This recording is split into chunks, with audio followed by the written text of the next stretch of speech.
Okay भाई, तो आज क्लास स्टार्ट करते हैं। देखिए, आज डाउट है बच्चे को, उसने टेलीग्राम ग्रुप पर ये सेंड किया था कि इसे फिर से बता दिया जाए। तो देखो, ये क्वेश्चन था हमारा कि किसी समचतुर्भुज के विकर्णों पर बने वर्गों के क्षेत्रफलों का योग 400 वर्ग मीटर है। समचतुर्भुज की भुजा बताइए। इसको हम फिर से यहाँ बता देते हैं। देखिए, ठीक है, पहले तो समचतुर्भुज बना लीजिए आप। समचतुर्भुज मतलब ऐसे, ये समचतुर्भुज बन गया।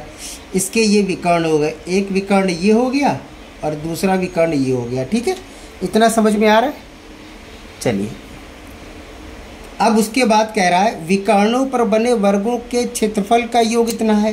तो विकर्ण पर वर्ग बना हुआ है, मतलब एक विकर्ण ये है, ये, और एक विकर्ण ये, इन पर वर्ग बना हुआ है। मतलब ये जो विकर्ण है, इसको अगर हम अलग से देख लें, अलग से करें, तो ये डंडा अलग से नहीं आ जाएगा, ये वाला।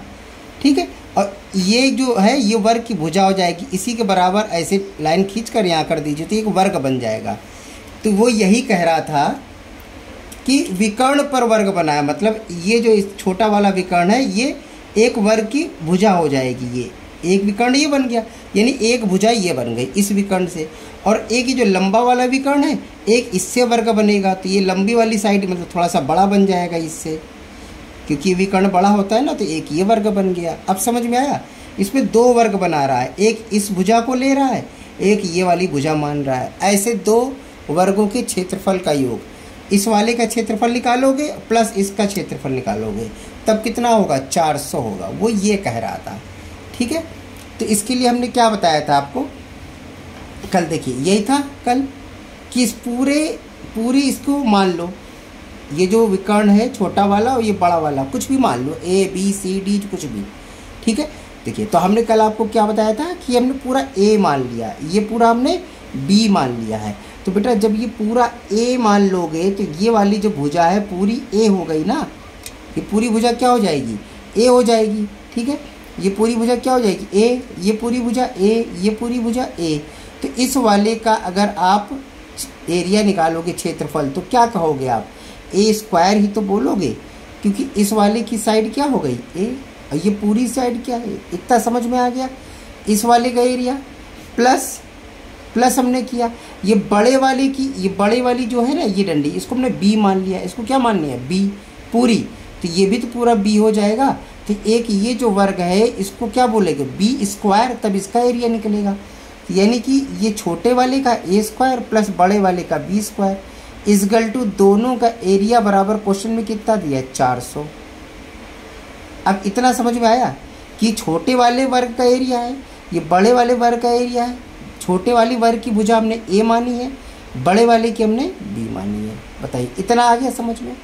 चलिए, ठीक है। जब इतना आपने समझ लिया है तो भाई देखो, अब ध्यान से देखो, यहाँ से यहाँ तक हमने पूरा ए माना है ना, यहाँ से यहाँ तक। तो भाई यहाँ से यहाँ तक कितना होगा? ए का आधा, यानी ए बटे 2 होगा, और आधा ये, आधा ए ये, आधा ए ये, यही तो होगा। तो ये जो ट्राइंगल आप देख रहे हो, ये ट्राइंगल ये, ठीक है, तो इसका जो ये वाली यहाँ से यहाँ तक की साइड है उसको क्या कह सकते हैं हम? ए का आधा। और ये पूरा बी हमने माना था यहाँ से यहाँ तक, तो इसका ये वाली साइड क्या हो जाएगी? इतना, यहाँ से यहाँ तक केवल ट्रायंगल का, ये बी का आधा। अब समझ में आया? ये यहाँ से यहाँ तक ए का आधा, ये बी का आधा। तो भाई हमको ये वैल्यू निकालनी है कर्ण, तो कैसे करेंगे? इसका लंब का स्क्वायर प्लस आधार का स्क्वायर इजकल टू ये हो जाता है। तो बस वही हमने किया था कि ये जो है ये लाइन, और ये लाइन क्या है? भुजा है। देखो, ये भुजा है इसकी, तो ये क्या हो जाएगा? भुजा बराबर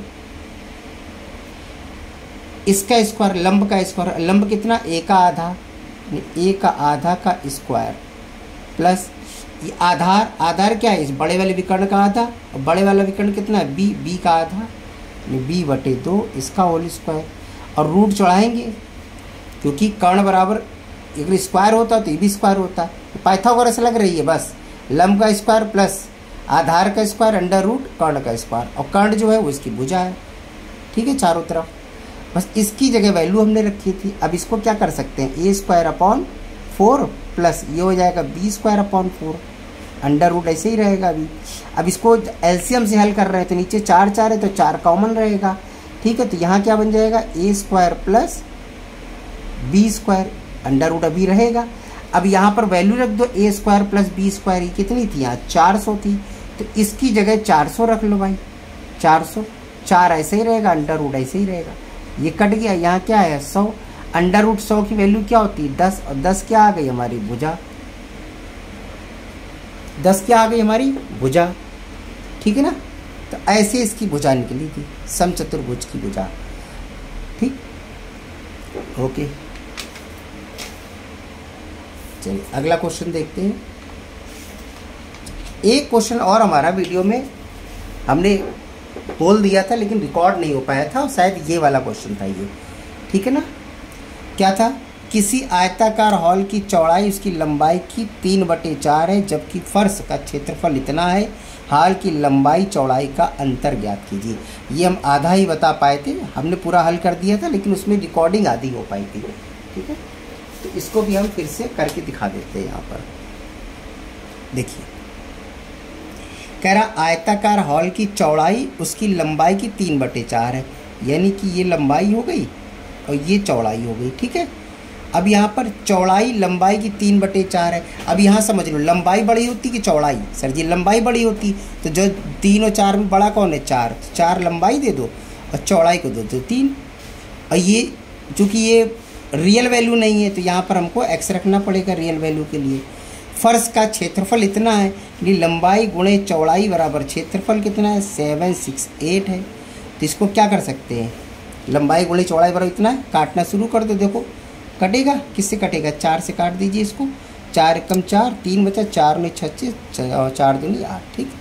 अब ये 3 से कटेगा, कट जाएगा सर, देखो 3 18, 1 बचा, 3 चौको 12, x इंटू एक्स क्या होता है एक्स स्क्वायर इजगल टू 64। तो x की वैल्यू क्या हो गई बताइए, अंडर रूट 64 यानी कि 8। x की वैल्यू कितनी है आ गई 8। अब उसने क्या पूछा था, हॉल के लंबाई और चौड़ाई का अंतर। भैया यहाँ लंबाई कितना था 4x, चौड़ाई कितना था 3x, और दोनों का अंतर कितना था 1x, और 1x की वैल्यू कितनी है 8, यानी कि हमारा आंसर ही कितना आ गया 8। ओके अगर पूरी लंबाई पूरी चौड़ाई निकालोगे तो कितना हो जाएगा, 8 का मल्टीप्लाई 4x में करोगे तो 8 चौको 32 हो जाएगी लंबाई, और 3x था यानी कि 8 3 24 हो जाएगी क्या चौड़ाई, ठीक है। चौड़ाई हो गई, लंबाई हो गई 32 और 24, ठीक। इसका अंतर निकालोगे फिर से 8, तो यहाँ अंतर निकल आया था, ओके। ये क्वेश्चन हमारा उसमें रह गया था। अच्छा टेलीग्राम ग्रुप हमने नया उसमें लिंक डाला है, आज वाले वीडियो में देखना, ठीक है। और कल परसों में सब में मैंने अपडेट कर दिया है, टेलीग्राम का वो ग्रुप है, उसमें आप मैसेज कर सकते हैं, ठीक है। पहले टेलीग्राम चैनल बना हुआ था, अब मैंने ग्रुप बना दिया है, उसमें आप कोई भी डाउट हो आप स्क्रीनशॉट लेकर उस पर डाल दीजिए और बता दीजिएगा, पूछ लीजिएगा, कुछ भी डाउट हो, ठीक है, आपको उत्तर ज़रूर दिया जाएगा। ओके मिलते हैं हम लोग अगली क्लास में बेटा।